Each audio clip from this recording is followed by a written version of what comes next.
We're going back to Reefstock Denver to celebrate a tradition with the Meckley Awards. Who will win Best in Show? Let's go.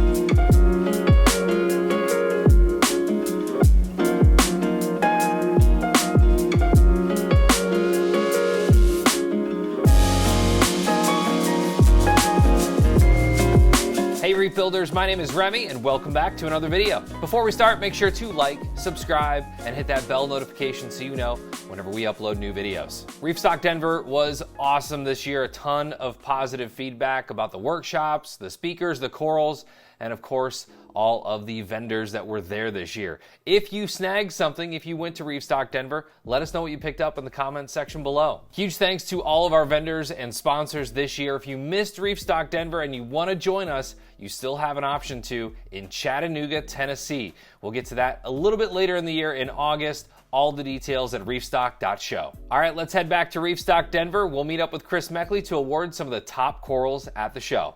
Hey Reef Builders, it is Remy and Chris Meckley of ACI Aquaculture. How's it going, Remy? We're back here for another show. It's Reefstock Denver. This is our show, and I'm super excited about it. Everybody is rolling in the doors right now, but we gotta do the tradition. We have to. We have to go through. Always. Every show we're at, we're going to do this. It's the Meckley Awards, guys. So let's go through and award the 3 top coral picks according to Chris Meckley. And an honorable mention. And 1 honorable mention. Group. Pretty cool. Best group award. Yes. Let's go. All right. All right, we're here at Distinctive Living Reefs. We've got Parker and Danny, and this is our honorable mention. This is. It's awesome to hear that they have the full backstory of where the originals came from, a speck of green on a piece of rock, and they've got all these amazing babies that have grown off of it. And every one of these corals in here, they're Heliofungia ripandas. They've all come from that original mother colony. And this cool thing about these corals is they just pop off. If you break them off, they stop growing. If you just let them fall off on their own, they continue to regrow continuously. It's like this constant baby maker. Yeah. And to see all these different colors, I've got tons of them on my farm, but I have never seen ones with the pink, like this one here, and then there's this unique looking red one. I mean, to see a red ripanda is something I've never seen before. There's too many of them here to have a top pick of number 1, 2, or 3, so we had to put you guys into it. I love it. It's interesting that red one came off of this. I know, right? But have you guys seen that before? Yeah, every once in a while, it depends on the light parameters and the flow and stuff, but they'll alter their color just a little bit, but most of them stay the same color. Very cool. Well, congratulations on honorable mention. Thank you guys so much. Thanks really for impressing. it. Thank you guys. All right, we're here at the Fins Up booth, based in Denver, Colorado, and this is an off-the-wall pick for you. It is. In my mind. It is. Because you've chosen a corallimorph mushroom. Yes. It takes a lot for a corallimorph to impress me. They're my nemesis for farming. I've never really had great success with them, but when I was walking around this morning, the Candy Crush caught my eye, but then right to the bottom of it is this ridiculously unique red with white blotches. Number 3 on my list is definitely this coral right here. It is something you just do not see. Ryan said he has not seen it before, and he gets babies off it. They also get the white in them as well? Not as much as the mother, yeah, so. I wouldn't get rid of it. It's different. I'm waiting for more colors to come out of the babies, but yeah. That would be really cool. That's what also is cool. They're like fine wines. You never know what's going to happen with them. That's what I mean, with the Candy Crush as well. Every baby is so much different than the mother that it's really cool. Agreed.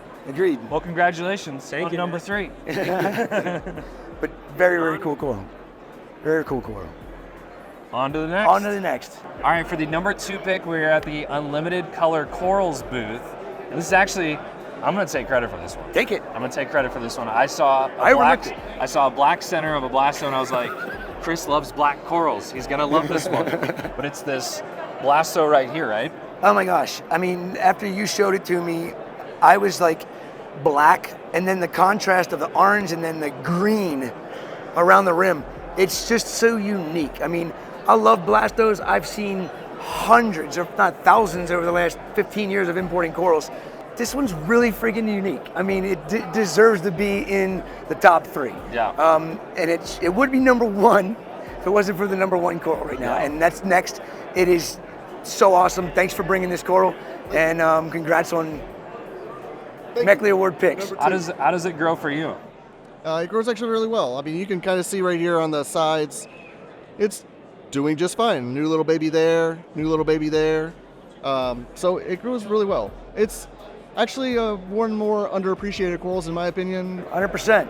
You know, because there's so many variations. Like, you could literally have the same blasto and then off to the side another color blasto. It's like, hey, where did you come from? Like, Exactly. it's totally different. Blastos are really cool corals. They are. Well, congratulations. Thank you very much.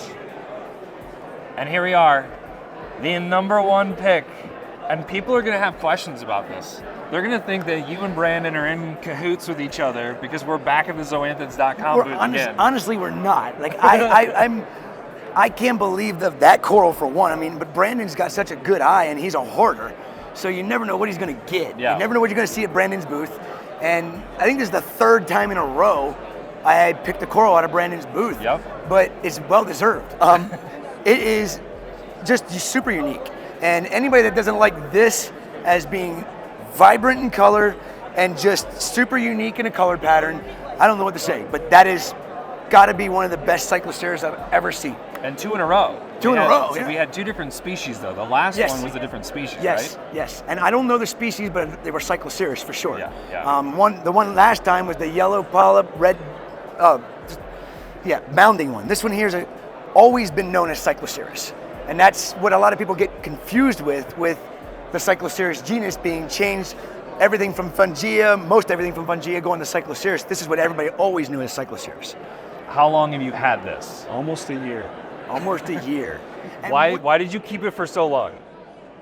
Well, I like to keep the corals for at least 6 months usually, because then you can kind of see if it's going to color shift, or if there's going to be any changes, or if it's going to do well. Yeah. Some corals don't do well in captivity. You're exactly right. And that's great. I love that you do that. That shows you care. It shows you passionate. What changed on this coral when you got it in? Like from when you got it until now? So actually it's been pretty close to what it is now. I would say it definitely has gotten bigger. At the show it's kind of like cupping up like It a little is. bit. On the farm it actually goes out and hangs out with the Dioceras just fine. So Nice. I've, So cool. I've said it before, and I'll say it again. I feel like Brandon's one of the best coral curators at any show you go to. So you got to stop by the He zoanthids.com. is like the model of what coral vendors should be. Care about the corals first. Make sure they're going to be healthy. Don't just get them in and flip them. Yeah. You know, make sure you're going to offer up something that's going to be hardy for your customer, that's going to have no issues with the coral, as long as they're doing their job for their water parameters like he does. Yeah. Congratulations, Brandon. thank you for the kind words, you both. You did it again. Amazing piece. Amazing piece. Thanks guys. Yep. All right, Chris. There's a lot of competition out there today. It was a tough one today, dude. Yeah. You know what I mean? I'm Yeah. going to booth to booth to booth, and I'm like, I can't find anything that impresses me. And then the mushroom came. And then it started coming together. Yeah. So that's the fun part of doing this, is just being able to go around before anybody comes in, look at all the corals and hoping that something doesn't get sold before I get to see it. Yeah. And good times, real good times. Again, this is something that I think if you're coming with a group of your friends, if you're coming with other hobbyists, do this. You know, put this into your practice, because I feel like so many people will see the torches and they'll see the zoanthids and they'll see all the hammers and things.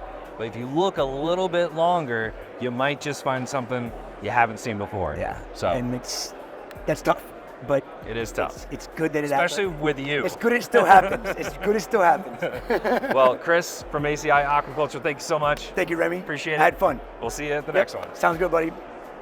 I want to say thanks to Chris Meckley for devoting a couple hours to walking around the show floor to find the best of the best. It's kind of fun to see the impact that the Meckley Awards have started to have at these shows. We'll have people kind of follow us around to see which ones Chris Meckley chooses as the best in show. There was another vendor that picked up that Cycloceras. It was funny because I saw it in Brandon's tank, and then the next day I saw it in another vendor's tank who had purchased it. So it wasn't someone that came to the show, it was actually another vendor that picked that up. Vendors, if you know that Chris and I are going to be at a show, just a little heads up, probably Aquashella Dallas will be the next one.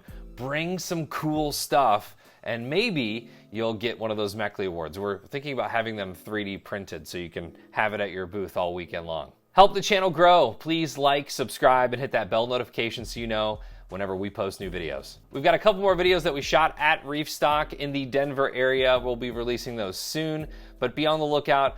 Salem is actually coming to St. Louis. Why are you at my house? What are you talking about? Why are you here? Why do you have a bucket of live rock out here? Let's do some scaping, man. And we're gonna be doing a frag swap and a couple tank tours here, so make sure to be on the lookout for all that new content. Thanks for hanging out, and we'll see you in the next one.